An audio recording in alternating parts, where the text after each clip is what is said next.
সাদা চুল সাদা দাড়ি মানুষ আল্লাহর কাছে কত দামি। হযরত আলী রাদিয়াল্লাহু তাআলা আনহু মসজিদে নববীতে আল্লাহর নবী ইমাম, নামাজ দাঁড়ায় গেল। হযরত আলী ঘর থেকে বের হয়েছেন, নবীর পিছনে নামাজ পড়বেন।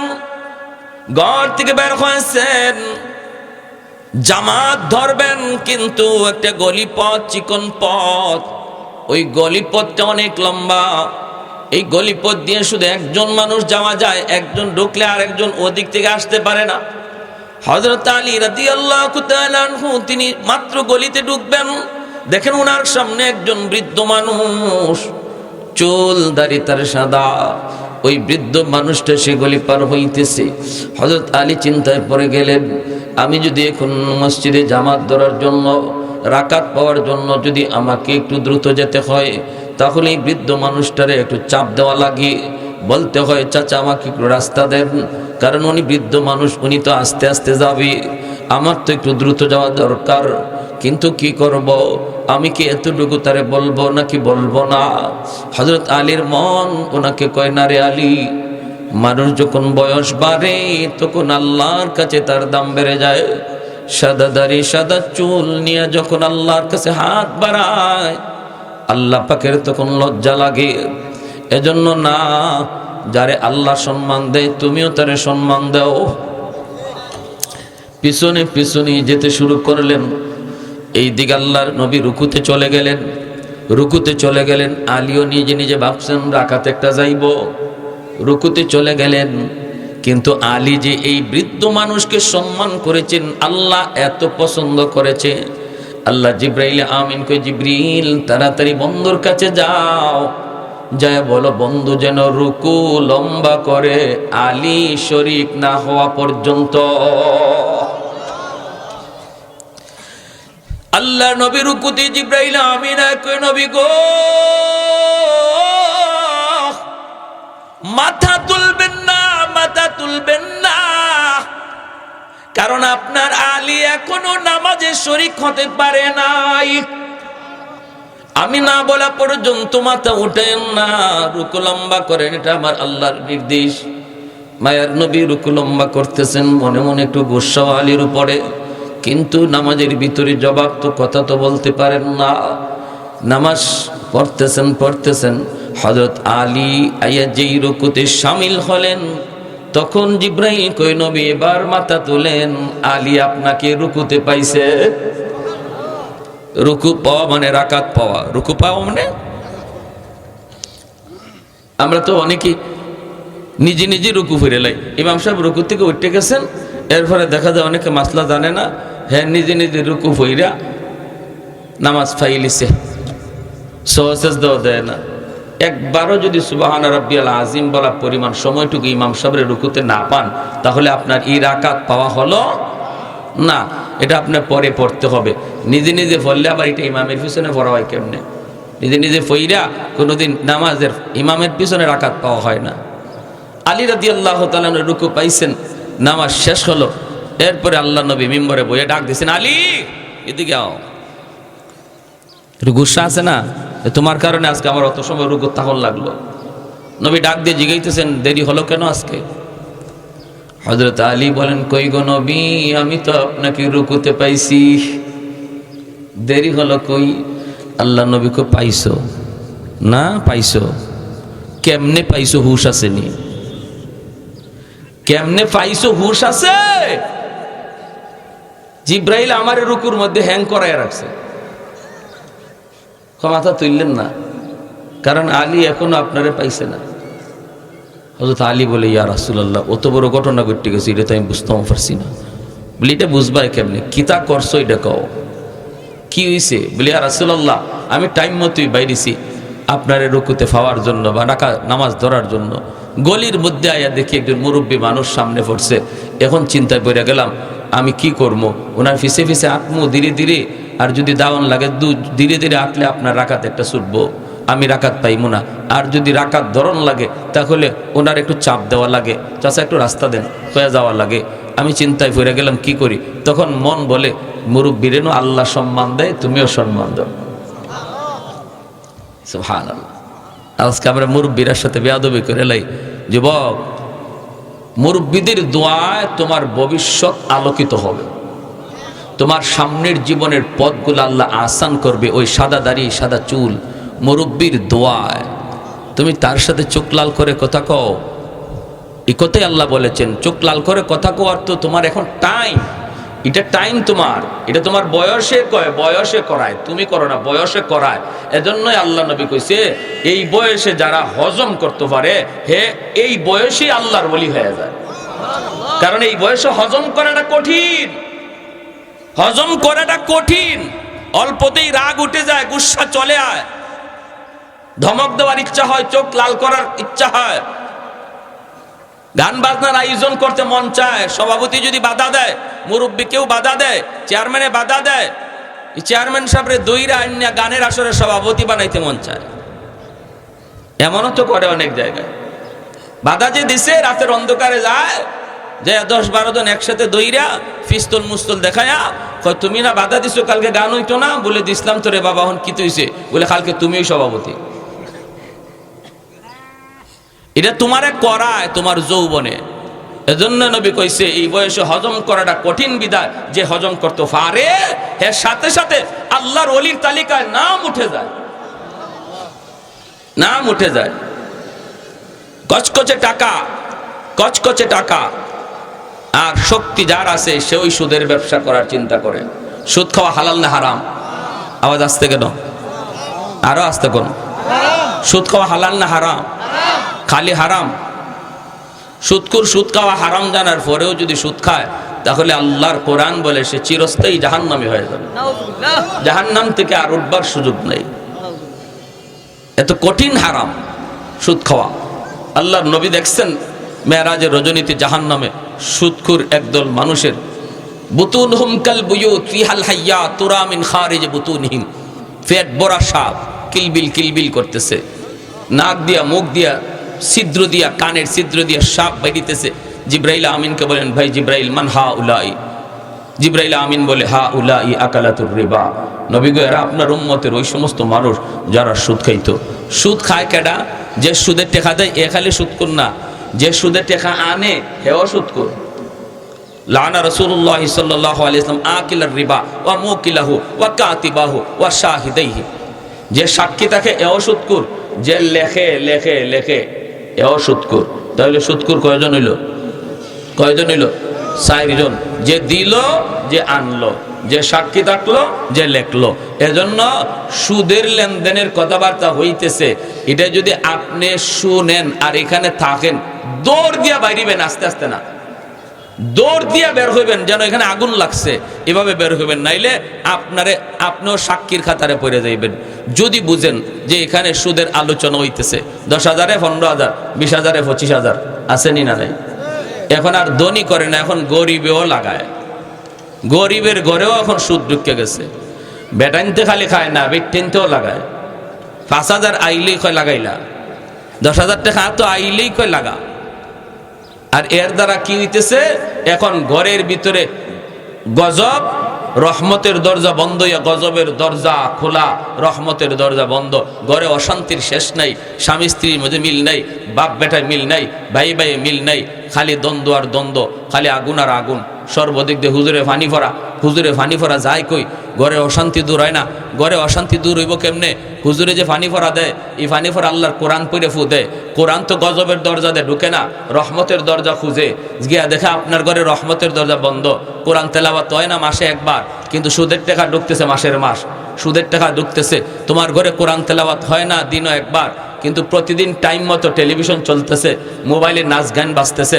মুসলমানের রহমতের দরজা বন্ধ হয়ে গেছে, গজবের দরজা খোলা। এজন্য এখনকার হুজুররা ফানি ফোরা আর তাবিজ ফোরা দিলে কাম হয় না, কারণ ঘরে গিয়া দেখে আপনার ঘরের দুয়ার খোলা নাই, রহমতের দরজা লাগাইল আর গজবের দরজা বন্ধ। আগের যুগের হুজুরদের ফুতে কাম হইতো, এখনের যুগের হুজুরদের যে কি হইল? আগের যুগের হুজুরদের ফুতে কাম হইতো, কারণ মুসলমানের ঘরে রহমতের দরজা আগে খোলা আছিল। ফজরের পরে কোরআন তেলাওয়াতের আওয়াজ প্রতিটা ঘর থেকে শোনা যাইত, ঠিক কিনা জোরে এখন? হ্যাঁ, গড়বরি সাহেব রাহিমাহুল্লাহ তিনি ফুকরির মাঝে ফু দিয়ে গেছেন গা, আর মানুষে এই ফুকুরের ফানি বোতল বইরে বইরে নিচে কাম হয়ে গেছে। ফুকুরও ফুদে গেছেন। আর আমরা আজকে আপনারা আত লইয়া আইন জগ ইটার মাঝে ফুদে এত খাম হয় না। আর হুজুরে ফুদে গেছেন গা ফুকুরও, এই ফুকুরের পানির নিচে মানুষে কাম হয়েছে। এক বেচারা লন্ডন থেকে আসছে, আইসা কা হুজুর আমার এক কান ফু দেও কা। হুজুর এরকম ফু তো দিলাম, ওই ফুকরির থেকে লই যাও না পানি। হুজুর অত বড় ফুকরি আপনি ফু দিছেন ই কুনাত, ই ফু হি কুনায় গেল কেমনে? এটা আমার একই নয় না। আমি লন্ডন থেকে আইসি বড় শখ কইরা, আপনি আমার এই গেলাস আমার এই জগটার মাঝে একটা ফু দিয়ে দিন। হুজুর কয় তোমার একই নয় না, বলে না তো ধরো বালা করে ধরো। অন কাছের জগ লই আইছিল আমাদের উস্তাদরা নিজেরা যারা ছিলেন দেখছেন। লোকটা জগের মধ্যে এরকম পানি ধরে রাখছি, কাচের জগ। আল্লাহর ওলি নুরউদ্দিন গহরপুরি রহমাতুল্লাহি আলাইহি ইনি বলেন তুমি জগটা ভালো করে ধরো। কয় হুজুর ধরছি, কয় ভালো করে ধরো। ভালো করে ধরছে, হুজুর একটা ফু দিছেন, আর ফু দিতেই দেখা যায় কাচের জগ ঠাস ঠাস করে ভাঙ্গা পানি সব মাটিতে পড়ে গেছে। আল্লাহর কোরআনের পাওয়ার আসেনি না নাই? মুসলমানের ঘরে রহমতের দরজা বন্ধ, গজবের দরজা খোলা।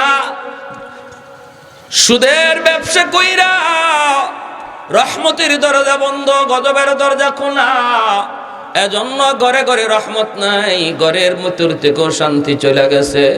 ভাইরা বন্ধুরা, নবী বলেন আমি তো এরকম দেখছি ওই মানুষগুলারে হাসরের ময়দানে জাহান্নামে পেট ভরা ওদের সাপ কিলবিল কিলবিল করে। আমি একটা বাস্তব ঘটনাও শোনাই। আমার বাড়ি হবিগঞ্জ, ঢাকি ঢাকা।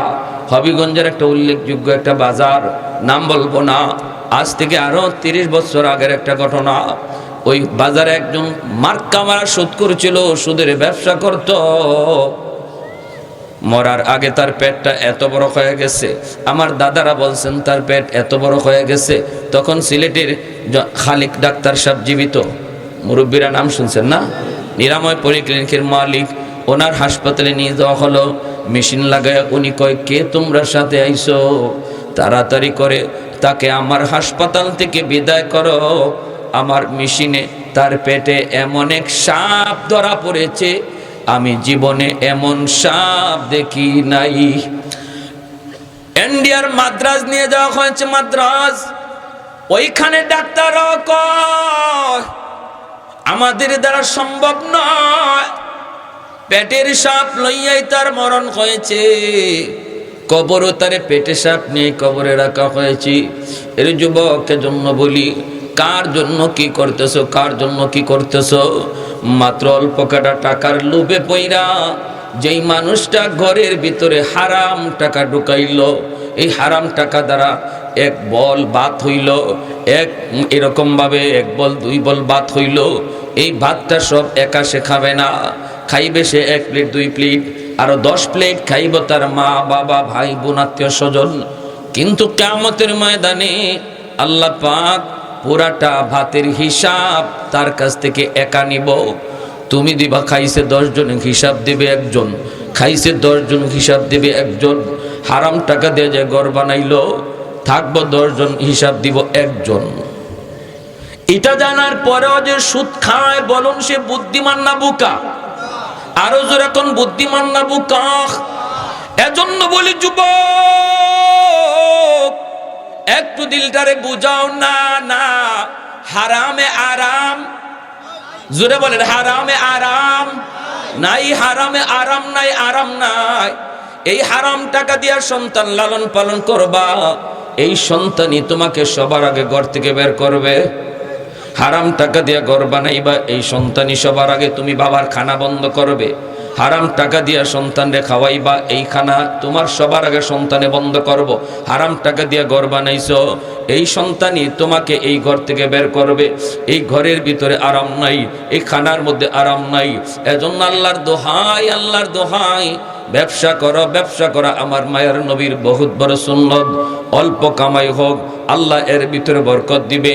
কম রুজি যদি হয় আর হারাম পথে কেউ না চলে, আল্লাহর দেওয়া কম রুজি, আল্লাহর দেওয়া কম রিজিক পায় যে আল্লাহর উপরে খুশি, আল্লাহ তার অল্প আমলের উপর আল্লাহ খুশি। এটা আল্লাহর নবী বলেছেন। রিজিক দেন আল্লাহ, যারে আল্লাহ রিজিক কম দেন এরপরে আল্লাহর উপরে খুশি, নারাজ না। হারাম পথে কামাই করে আল্লাহরে নারাজ করে না। আল্লাহ নবী বলেন তার কম আমল পাইয়া আল্লাহও খুশি। ধনী যদি মুনাজাত করে আর এই মুনাজাতে 10,000 টাকা আল্লাহর ঘরে দানও করে, তবুও গরিবের খালি হাতের দোয়া আল্লাহর কাছে আগে কবুল হয়ে যায়। কোন মানুষটার, যে মানুষটা রুজি করে কম কিন্তু এরপরও হারাম খায় না, রুজি করে কম এরপরও হারাম চিন্তা করে না, এই মানুষটার খালি হাতের দোয়া আর ধনী মানুষের, যে মানুষ দোয়াও করে আবার 10,000 লাখ লাখ টাকা মসজিদে দানও করে, তার দোয়ার আগে গরিবের ওই খালি হাতের দোয়া আল্লাহর কাছে কবুল হয়, আগে কবুল হয়। শুধু তাই নয়, ইন্নামাল ফুকারা ইয়াদখুলুনাল জান্নাতা ক্বাবলাল আগনিয়া বি500 সানা। নবী বলেন ওই মানুষটা, যে মানুষটা ব্যবসা করে কম রুজি করে, আরেকজনে হারাম ব্যবসা করে, হারাম ব্যবসা করে, ওই যে মানুষটা হালাল ব্যবসা করে কম রুজি করে, আল্লাহ তারে ধনীর 500 বছর আগে জান্নাত দিব। কয়শো বছর আগে? 500 বছর আগে জান্নাত দিব। যে ধনী মানুষ নিজেও জান্নাতি, নামাজ পড়ছে, সেও নামাজ পড়ছে, দুনিয়াতে হারাম পথে চলছে না, হালাল পথেই চলছে, নামাজ কালাম গরিবের সাথে একসাথে পড়ছে, এরপরও গরিবরে আল্লাহ ধনীর 500 বছর আগে দিব আর ধনীরে 500 বছর পরে দিব। কেন? কারণ হলো আল্লাহ কত বড় ইনসাফ ওয়ালা। আল্লাহকে বান্দা, আমি আল্লাহ তোরে দুনিয়াতে গরিব বানাইছিলাম, এজন্য যা চাইছিলা তা পাও নাই, দুনিয়াতে তুমি যা চাইছো তা পাইছো না, কারণ তোমার রুজি নাই, টাকা নাই, পয়সা নাই। আমি আল্লাহর উপরে যে তুমি এর উপরে সন্তুষ্ট, তোমারে আমি মরণের পরে জান্নাতে যা চাইবা তা পাইবা, এটা ধনীর 500 বছর আগে দিব। দুনিয়াতে তোমার চেয়ে ধনী আগে ছিল মিনিমাম 60-70 বছর, আরাম করছে বেশি, ঠিক না? হায়াত, দুনিয়ার হায়াত কত? গড়ায়ু 60-70। এই 60-70 বছর হয়তো ধনী যা চাইছে তা পাইছে, তুমি যা চাইছো তা পাইছো না। কিন্তু পরকালের ময়দানে আমি আল্লাহ কেমন ইনসাফ করে, আল্লাহ 60-70 বছর আগে দিত না, ধনীর 500 বছর আগে তোমারে দিল। 500 বছর আগে তুমি দুনিয়াতে সবর করছিলা, এর প্রতিদান। এজন্য আল্লাহ বলছে, যুবক যদি যৌবনে আমি আল্লাহরে ডরাও, তোমার ওই ডরের দিকে তাকাইয়াই তুমি যে আমারে ডরাইয়া গুনাহ থেকে বাঁচো, এই খেয়াল কইরেই আমি আল্লাহ এই জগৎ টিকায় রাখছি। জোরে কর সুবহানাল্লাহ। যদি 4 শ্রেণী জমিনে না থাকতো, লা জাআলতুস সামাআ হাদিদা, আল্লাহ বলেন আসমানকে আমি আল্লাহ লোহা বানায় দিতাম, ওয়াল আরদা খাফসাফা ওয়াত তুরাবা রামাদা, জমিনকে আমি তামা বানায় দিতাম, তামা। ওয়ামা আনজালতু মিনাস সামাই কাতরা, আল্লাহ বলেন এক ফোঁটা রহমতের বৃষ্টি জমিনে নাজিল হতে দিতাম না। ওয়ামা আমবাততু মিনাল আরদি নাবাতা, একটা শস্যের দানাও আমি জমিনে উঠতে দিতাম না। বাল আনজালতু আলাইকুমুল আযাবা সাব্বা, পর শুধু জমিনে গজব আর গজব নামতো, শুধুমাত্র এই 4 শ্রেণীর কারণে।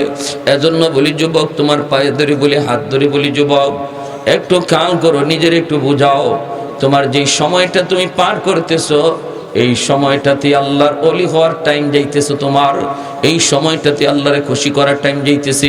এখানে বইয়ে যদি দিলে দিলে কথাটা নিয়ত করো, মালিক আমি আর তোমারে নারাজ করবো না, আল্লাহ আমি যে তোমারে খুশি করবো, চিন্তা করি বৃদ্ধ বয়সে, এই বয়স তো আমার অমুক বন্ধু পায় নাই, আমার অমুক আত্মীয় পায় নাই, আল্লাহ কখন আমার সাথে আজরাইলের সাক্ষাৎ হয়, মালিক আমি আর তোমারে নারাজ করবো না। এই কথাটা এমপির হাত ধরে বলতে হবে না, চেয়ারম্যানের কাছে যাও বলতে হবে না, মসজিদের ইমামের কাছে যাও বলতে হবে না, এখানে বৈশা দিলে দিলে যদি এই কথাটা কো, আল্লাহ যা করেছি ভুল করেছি আর করবো না, মালিক আল্লাহ তোমার দিলের কথাটা শুই না, মুহূর্তের ভিতরে তোমার নাম বসার আগে ছিল গুনাহগারের খাতায়, দিলে দিলে তওবার নিয়ত করা মাত্রই আল্লাহ উঠায়া দেব ওলির খাতা। তওবার নিয়ত করা মাত্রই নাম উঠে যায় আল্লাহর ওলির খাতায়। কেন? কারণ তওবাকারীর তওবার কারণে আল্লাহ পাক তার গুনাহগুলি মাফ করে। শুধু তা না, যেই পরিমাণ গুনাহ আছে পিছনে, ওই পরিমাণ গুনারে আল্লাহ নেকি বানায় দেয়। গুনাহ নেকি হয়ে যায়। গুনাহ কি হয়ে যায়? জোরে কম। গুনাহ নেকি হয়ে যায়, গুনাহ নেকি। এজন্য রে ভাই মুসা আলাইহিস সালাম তিনিও আল্লাহর কাছে আবদার করছিলেন, মালিক, মুসা নবী ইনি তো কালিমুল্লাহ, আল্লাহর সাথে বহুবার কথা বলছেন। মাঝে মাঝে আল্লাহরে এমন প্রশ্ন করতেন যে আল্লাহ নিজেও অবাক হয়ে যেতেন। মুসা নবী একদিন আল্লাহরে কয়, আল্লাহ, আমি যদি খুদা হইতাম, তুমি যদি বন্দা হইতা। ওইসিনি প্রশ্নটা, বুঝছেন কথা? আল্লাহ, আমি যদি খুদা হইতাম, তুমি যদি বন্দা হইতা। আল্লাহ কইটি কিতা কইছে, হুশ আসেনি? বললো হুশ আছে। আল্লাহ এরপরে এক কথাটা হলো, এরপরে হইল যে আমি যদি খুদা হইতাম, তুমি যদি বন্দা হইতা, আমার কাছে কি চাইতা? আল্লাহ কয় এরকম তো হইতো না, তো যদি হইতো তো তোমার কাছে আমি সুস্থতার নিয়ামত চাইতাম। মুসা আলাইহিস সালাম কয়, আল্লাহ, আমিও তোমার কাছে সুস্থতার নিয়ামত চাই। ওই দেখছেন, আল্লাহর মুখ থেকে বাইর করাইছেন যে কোনটা আল্লাহর কাছে আমরা চাইতাম, আল্লাহর মুখ থেকে বাইর করাইছেন। এবার মুসা আলাইহিস সালাম কয়, আল্লাহ, এই বর্তমান দুনিয়ার সবচেয়ে বড় নাফরমান কে, আমার একটু দেখাইবা? আল্লাহ কয় দেখতে মন চায়? বলে জি। কয় যাও, 3 রাস্তার মুখে দাঁড়াও, দেখবা ওই দিক থেকে একটা লোক আসতেছে। মুসা নবী ওখানে যায় দাঁড়াইছেন। দাঁড়ায় দেখেন একটা লোক ছোট্ট একটা বাচ্চা কুলে নিয়ে পাহাড়ের দিকে যাইতেছে। দেখলেন, তারে চিনলেন। মানুষ তো চিনেন না, কিন্তু চেহারাটা চিন্না রাখছেন। দুনিয়ার সবচেয়ে বড় নাফরমান, সবচেয়ে বড় গুনাহগার। বিকাল বেলায় আল্লাহ রেখো, আল্লাহ, নাফরমান তো দেখছি, এখন দুনিয়ার সবচেয়ে বড় ওলিকে আমার একটু দেখাইবানি। আল্লাহ কয় যেখানে সকালে দাঁড়াইছো ওখানে এখনো যায় দাঁড়াও, দেখবা ওই দিক থেকে আসতেছে একটা লোক, এই লোকটাই জগতের সবচেয়ে বড় ওলি। মুসা আলাইহিস সালাম তিনি ওই জায়গায় দাঁড়ালেন। দাঁড়ায় তিনি অপেক্ষায় রইছেন। তাকায় দেখেন সকালবেলা যেই মানুষটা দুনিয়ার সবচেয়ে বড় নাফরমান হয়ে গেল, এই মানুষটাই বিকালে দুনিয়ার সবচেয়ে বড় ওলি হইয়া ফিরতেছে। মুসা নবী কই, মালিক, কিছুই তো বুঝলাম না গো আল্লাহ, কেমনে কি হইল একটু বুঝাও। আল্লাহ কই, তাহলে মুসা শুনো, আমার বান্দা বাচ্চাটারে কুলে নিয়ে জঙ্গলে গেছে, যাইয়া বাচ্চাটারে লইয়া আমি আল্লাহর কাছে কাঁদতেছি। বাচ্চাটারে কইতেছি, বাবা, তোমার বাবার মুখটা না পাক, তোমার বাবার হাত না পাক, তোমার বাবার সব অঙ্গ না পাক, কিন্তু তোমার জবানটা পাক। আমি আল্লাহর কাছে তওবা করব, কান্না করব, আর তুমি বাবার পক্ষ হইয়া সুপারিশ করব। আল্লাহ পাক কই, মুসা, যখনই আমার বান্দা পাহাড়ে নির্জন জায়গায় ওইটা আমি আল্লাহর কাছে কান্না শুরু করে দিল, মালিক, আমার গুনাহ পাহাড় পরিমাণ শুধু না, আমার গুনাহ তোমার জমিনের চেয়েও বেশি হয়ে গেছে। আল্লাহ, এরপরও আমি জানি তোমার রহমত এর চেয়ে আরো বেশি। এই বইলা যখন কান্না শুরু করে দিয়েছে, কোলে তাইকা তার অবুজ বাচ্চাটা টোট ভাঙ্গা ভাঙ্গা হাত উঠাইয়া বাবার পক্ষে সুপারিশ কইরা আমিন আমিন কইয়া ডাকতেছে। যখনই আমি আল্লাহর ছোট্ট বাচ্চাটায় আমিন কইয়া কইছে, মালিক, তুমি আমার আব্বারে মাফ করো, আমি আর রহমতের সাগরে ঢেউ শুরু হয়ে গেছে। সাথে সাথে আমি আল্লাহ তার গুনাহ শুধু মাফ করেছি তা না, বরং তারে জগতের ওলিদের সর্দার বানায়া দিছি। চোখের সামনে যদি নজর, এ যুবক, চোখের সামনে যদি একটু নজর তুমি ঘোরাও, দেখবা ডান দিকে তোমার খেলার সাথী কবরে শুয়ে আছি, বাম দিকে তোমার লেখাপড়ার সাথী কবরে চলে গেছে। সামনের দিকে তাকাইলে দেখবা কত মায়ার মানুষ কবরে চলে গেছে। কখন কার কোন সময় ডাক আসে কেউ জানে না। কত যুবক ঘুমায় আর ঘুম থেকে উঠে না। কত যুবক ঘর থেকে বাপ মার কাছ থেকে বিদায় নিয়ে বের হয় আর বাপ মার কাছে ফিরে আসে না। কত বাবা সন্তানের কাছ থেকে বিদায় নিয়ে যায় আর সন্তানের মুখ দেখে না। এজন্যই আল্লাহর নবী, রহমতের নবী বলেন, রে যুবক, যৌবনে ইবাদত করো আর হাসরের মাঠে আল্লাহর আরশের ছায়ার মেহমান হও। সুবহানাল্লাহ। সাবাতুন ইউযিল্লুহুমুল্লাহু ফি যিল্লিহি ইয়াওমা লা যিল্লা ইল্লা যিল্লুহু, ইমামুন আদিল ওয়া রাজুলুন শাবুন নাশাআ ফি ইবাদাতি রাব্বিহি। এজন্য বাইরা বলতেছিলাম, যেই যুবক যৌবনে আল্লাহকে ডরায়, যেই যুবক যৌবনে সে অন্যায় করে না, যৌবনে তারে মসজিদে পাওয়া যায়, যৌবনকালে বাপ মার সেবা করতে দেখা যায়, যৌবনকালে গান বাজনায় পাওয়া যায় না, যৌবনকালে হারাম কাজে সে যায় না, যৌবনী তার মাথায় টুপি দেখা যায়, যৌবনী তার মুখে নবীর সুন্নত দাড়ি পাওয়া যায়। এই যুবক যখন বৃদ্ধ হয়ে যায়, গায়ে তার শক্তি থাকে না, যৌবনে তার মসজিদে পাওয়া যায়, তো বৃদ্ধ বয়সে মসজিদে যেতে পারে না, কারণ গায়ে শক্তি নাই, কোমরে তার জোর নাই, হাঁটুতে তার ব্যথা, বের হলে পরে পরে যাওয়ার ভয়, ঘরের ভিতরে যে নামাজ আদায় করে নাই, কলিজার ভিতরে ব্যথা, হায়রে অসুস্থতার কারণে মসজিদে যেতে পারলাম না।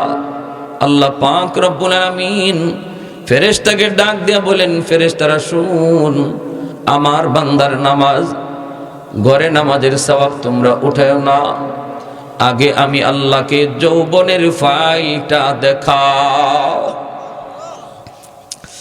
আল্লাহ পাক বলবে যৌবনের ফাইলটা তার দেখাও।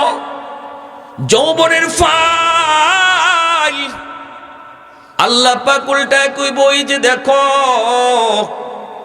আমার বান্দার গায়ে শক্তি থাকা পর্যন্ত সে মসজিদে নামাজ আদায় করত, আজও যদি তার গায়ে শক্তি থাকতো, আজও যদি আমি আল্লাহ তার গায়ে শক্তি রেখে দিতাম, সে নিজে নিজে বৃদ্ধ হয় নাই, সে নিজে নিজে বৃদ্ধ হয় নাই, শক্তি হারায় নাই, আমি আল্লাহ তারে বৃদ্ধ বানাইছি, আমি তার গায়ের শক্তি কেড়ে নিয়েছি। যদি আজও আমি তারে সেই শক্তি দিয়া রাখতাম, আজও সে মসজিদে জামাতে গিয়া নামাজ পড়তো। অতএব আমার বান্দা যদিও ঘরে নামাজ আদায় করে, তবুও তার আমল নামায় মসজিদে জামাতের সওয়াব লিখে দাও। ইল্লাল্লাযীনা আমানু ওয়া আমিলুস সালিহাত ফালাহুম আজরুন গায়রু মামনুন। পবিত্র কোরআনুল কারীমের সূরা ৩-এর ভিতরে আল্লাহ পাক 4টা কসম খায় তিনি বলছেন, হে মানুষ, গায়ে যতদিন শক্তি থাকবে ততদিন যদি আল্লাহরে ডাকো, বৃদ্ধ বয়সে আল্লাহ পাক তোমার যত নেক আমল যৌবনে ছিল দাইমি, সমস্ত দাইমি নেক আমল আল্লাহ বৃদ্ধ বয়সে আমল নামায় জারি রেখে দিবে, জারি। যৌবনে তুমি তাহাজ্জুদের নামাজ পড়তা, এখন তুমি বৃদ্ধ হয়ে গেছো, তাহাজ্জুদ পড়তে পারো না, ঘুমায় রইছো। আল্লাহ পাক বলবে যদিও আমার বান্দা ঘুমায় রইছে, তবুও তার আমল নামায় যৌবনের তাহাজ্জুদের সওয়াব লিখে দাও। কোরআন তেলাওয়াত করতা তুমি যৌবনে, কোরআন তেলাওয়াত করতা, গায়ে শক্তি ছিল, চোখে পাওয়ার ছিল, এখন কোরআন তেলাওয়াত করতে তুমি পারো না, কারণ চোখে পাওয়ার নাই, আল্লাহর কোরআন তুমি দেখতে পারো না। কোরআনের হরফগুলি দৌড়ে রব্বুল আলামিন বলবে, ফেরেশতারা শোনো, আমার বান্দার গায়ে চোখে যতদিন পাওয়ার ছিল ততদিন সে প্রতিদিন 1 পাতা 2 পাতা কোরআন পড়ত, এখন তার চোখে সেই পাওয়ার নাই। পাওয়ারটা নাই কেমনে? কয় আমি আল্লাহ তো নিয়ে গেছি, আমি তো নিয়ে গেছি। সে নিজে নিজে সে অন্ধ হয় নাই, নিজে নিজে চোখের জ্যোতি হারায় নাই। অতএব তার আমার বান্দার যৌবনে যে 1 পৃষ্ঠা 2 পৃষ্ঠা কোরআন তেলাওয়াত করত, বৃদ্ধ বয়সে পারে না, তবুও তেলাওয়াতের সওয়াব লিখে দাও। একটু জোরে কন্যা সুবহানাল্লাহ, আর একটু জোরে কোন সুবহানাল্লাহ। আহাদুল লাইসা কামিসলি সামাদুন লাইসা কাফাদলি লিমানিল মুলকু তুগি তো সাদাওয়ার খুদাই তো খুদাওয়ান্দ ইয়ামিনি তো খুদাওয়ান্দ ইয়াসারি তো খুদাওয়ান্দ জমিনি তো খুদাওয়ান্দ সামাই তো রহিমি তো করিমি তো সামিঈ তো বসিরি তো মুইদ্দি তো মুযিল্লি তো মালিকিল আরশি বজাই বরি আদ খুরদন ও খুফতন বরি আদ তুহমতে মরদন বরি আদ বিমু উমিদি বরি আদ রঞ্জ বালাই। আল্লাহু আকবার। আল্লাহ পাক বলে এই জমিনে যেই পরিমাণ গুনাহ হয়, প্রতিদিন জমিন মানুষগুলিরে গিলে ফেলতে চায়। জমিন প্রতিদিন আল্লাহর কাছে আবদার করে ধ্বংস হওয়ার জন্য, মানুষগুলিরে গিলে ফেলার জন্য। দেখেন না তুরস্ক সিরিয়ার জমিন 50,000-এর উপরে মানুষকে গিলে ফেলেছে। 5 তলা 10 তলা বিল্ডিং জমিন গিলে ফেলেছে মাত্র গত সপ্তাহের আগে। ভাইরা বন্ধুরা, আল্লাহ পাক রব্বুল আলামিন হাদিসে কুদসিতে আল্লাহ বলেন, এইভাবে প্রতিদিন প্রতিদিন জমিন আল্লাহর কাছে আবদার করে, আলা কুল্লা ইয়াউমিন ওয়াল আরদা ইয়াস্তাজিলু রাব্বাহু আবতালিউ ইবনা আদম ফি কারি। মালিক অনুমতি দাও, জালেম গুলিরে গিলে ফেলি। আমি জমিন আর কত গুনাহ দেখব, আমি জমিন আর কত গান বাজনার আওয়াজ শুনব, আমি জমিন আর কত সুৎখোরের পায়ের আওয়াজ শুনব। আমার উপর দিয়ে কেমন করে দেখো তোমার নাফরমান হাঁটে। আল্লাহ, আমি আর কত তার লোড নিব, আমাকে একটু অনুমতি দাও, আমি ওরে গিলে ফেলি, আমি ওরে গিলে ফেলি। কিন্তু আল্লাহ এরপরও কেন বাঁচায় রাখছে জানেননি? ওই যুবকগুলির কারণে। যেই যুবক আল্লাহর ভয়ে গুনাহ থেকে বাঁচে, তার খাতিরে আল্লাহ জমিন টিকায় রাখছে। কইলি আন্নাহুম ইয়ারযুকু বিরিজকিকা ওয়া ইয়াসিকা ওয়া ইয়াতাকাল্লামু বিলিসানিকা ওয়া ইয়াসিকা। ও মালিক, নাফরমান তোমার দেওয়া রিজিক খায়, অথচ তোমার নাফরমানি করে। তোমার দেওয়া জবান দিয়ে তোমার নাফরমানি করে, তোমার দেওয়া পা দিয়ে তোমার নাফরমানি করে।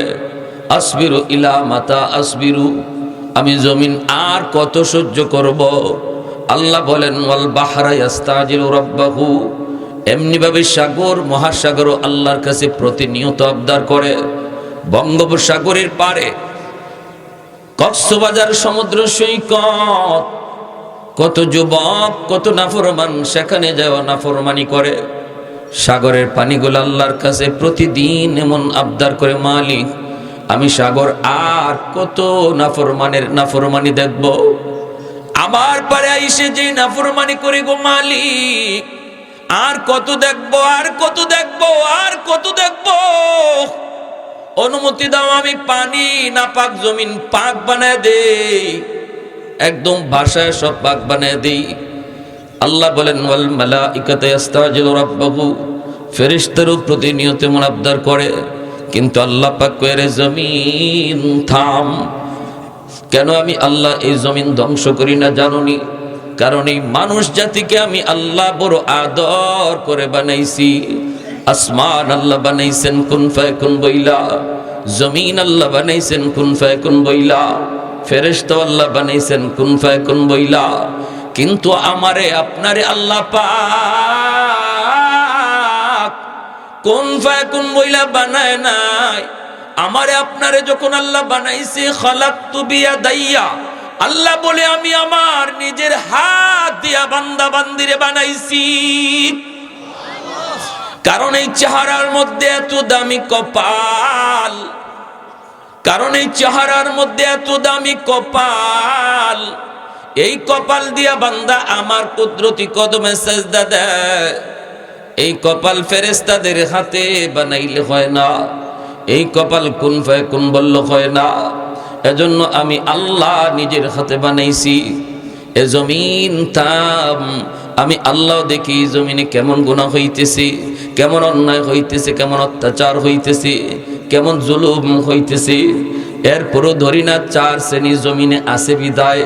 যতদিন পর্যন্ত এই 4 শ্রেণী জমিনে থাকবে, ততদিন আমি আল্লাহ জমিনের প্রতি রহমত নাজিল করব, গজব থেকে জমিনকে বাঁচাবো।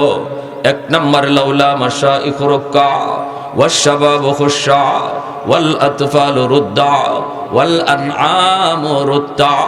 আল্লাহ বলেন, জমিনের মধ্যে 1 নম্বরে আমার কিছু বান্দা বান্দি আছে, চুল দাড়ি তার সাদা হয়ে গেছে, চুল দাড়ি সাদা হয়ে গেছে, শক্তি তার কমে গেছে, হাঁটুতে তার ব্যথা, কোমরে ব্যথা। এরপরও আমার বান্দা কষ্ট করে করে আমি আল্লাহর কদমে সেজদা দেয়। কষ্ট হয়, কষ্ট হয়, এরপরও আমার কুদরতি কদমে সেজদা দেয়। আমার ওই বৃদ্ধ বান্দা বান্দির কষ্ট করে আমি আল্লাহর সেজদা দেওয়া এই দৃশ্য দেখলে জমিনের প্রতি আমার মায়া লেগে যায়। 2 নম্বরে আল্লাহ বলেন ওয়াশাবাবু খুশা, এখনো জমিনের মধ্যে এমন কিছু যুবক আছে যেই যুবক যৌবনের পাগলামি করে না, যৌবনে সে গুনার কাজে যায় না, যৌবনে সে হারাম ব্যবসা করে না, যৌবনে সে হারাম কাজে যায় না। যৌবনকালে তারে মসজিদে পাওয়া যায়, যৌবনকালে তার অন্তরে আমি আল্লাহর ভয় পাওয়া যায়। যুবক, তুমি যদি বলো না হুজুর এটা সম্ভব হয় না, সম্ভব হয় না, তাহলে আমি বলবো স্কুলে গেলেও কিছু যুবক পাওয়া যাবে নামাজি, র্যাবে গেলেও কিছু যুবক র্যাব পাওয়া যাবে নামাজি, পুলিশের গেলেও কিছু যুবক পুলিশ পাওয়া যাবে নামাজি। আসেনি না জোরে? গত রাত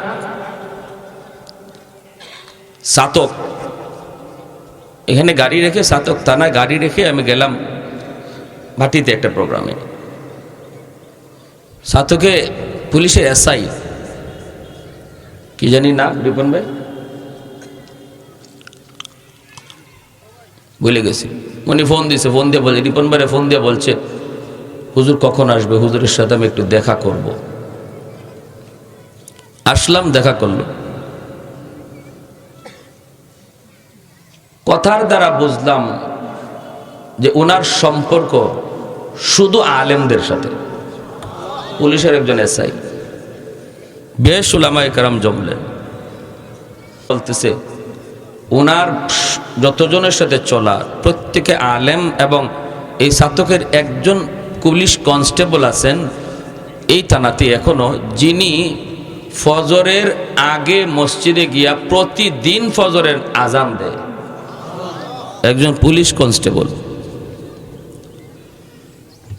প্রতিদিন ফজরের আজান দেয়। উনি সে থানা থেকে ডিউটি, থানা রাত্রে অনেক সময় ডিউটিও করে, ডিউটি করে সে ঘুম হোক না হোক তাহাজ্জুদের টাইমে মসজিদে হাজির হয়, তাহাজ্জুদ পড়ে, এবং একটা দিন মিস নাই, প্রতিদিন ফজরে আজান দিতেছে।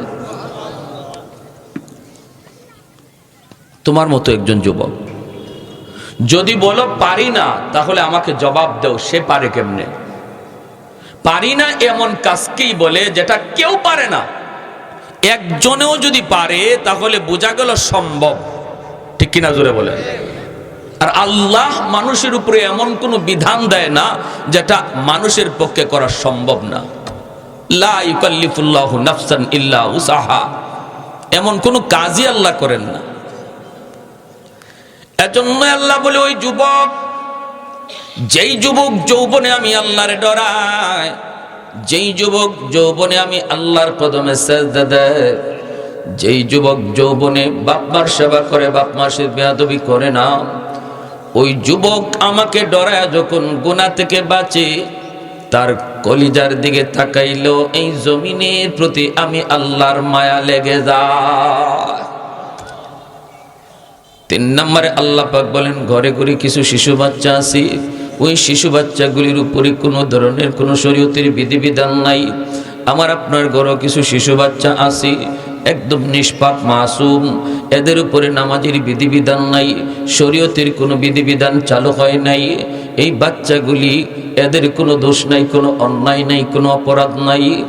অপরাধ করলে করছে তার মা, গুনাহ করলে করছে তার বাবা। এই গুনার কারণে যদি গজব আর আযাব আসে, বাপ মার গুনার কারণে গজব আসতে চায়, কিন্তু আল্লাহ পাক বলেন ওই শিশু বাচ্চাটা, তার তো কোনো অন্যায় নেই, সেও গজবে শরীক হয়ে যায়, গজবের ভিতরে পড়ে যায়। ওই বাচ্চাটার দিকে তাকাইলেও জমিনের প্রতি আমি আল্লাহর মায়া লেগে যায়।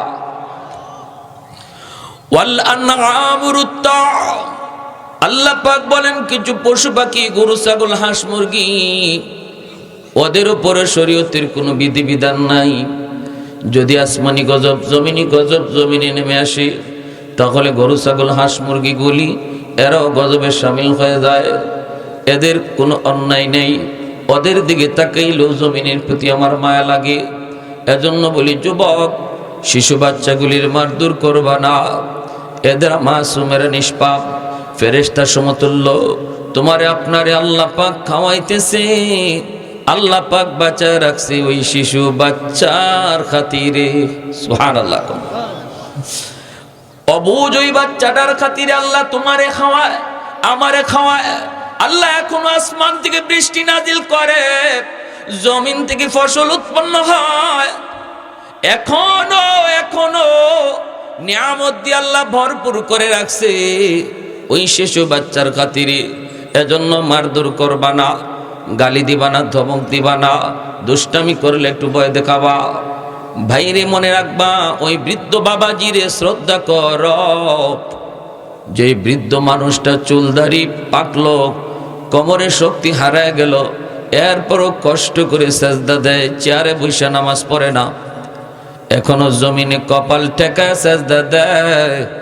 তার সেজদার দিকে তাকাইলেও আল্লাহ জমিনের প্রতি তার মায়া লেগে যায়।